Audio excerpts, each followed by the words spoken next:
Hi, it's Charlie. Welcome back to Partickhill Station. For all you viewers on YouTube, hello, and thank you for coming back once again to see what's next here at Partickhill Station. So today we're going to be doing something a little bit different. We're going to be starting the process of making a small diorama based on something here at the station. Well, you may recall this scene that I made here on the layout with some scenic material. I created this stone wall. I installed and painted a fence and with the train in the background. So that's what we're going to end up with, something similar to this little scene here. And let's get into the first step.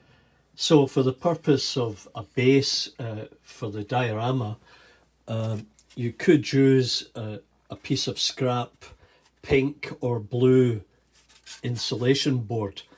And in this case, I will probably use this one. You could also use a piece of plywood or a shelf that you're no longer using.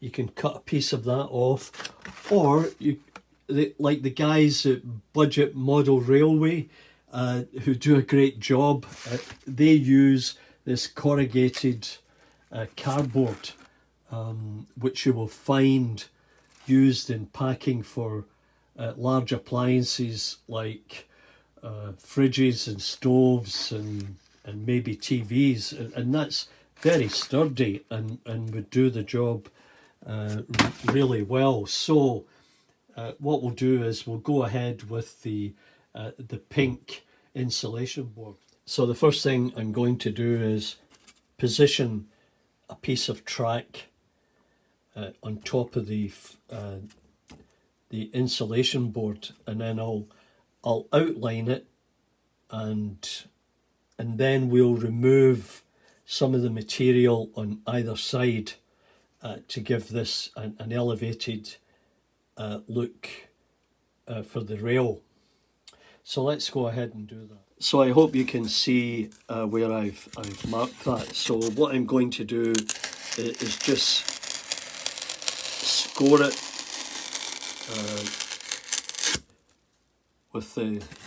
with the Stanley blade,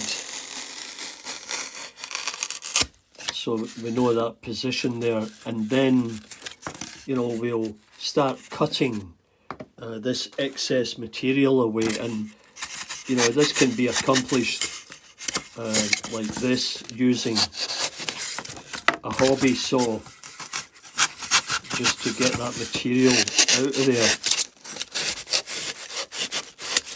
And there's different ways of doing it, and you probably have your own way, so let's continue with that. So once you've cut the foam or the insulation board to represent some rough land, the next step would be to cover this with a suitable plaster or modelling clay, whatever you would normally use. There's a variety of products, and we'll get into that next.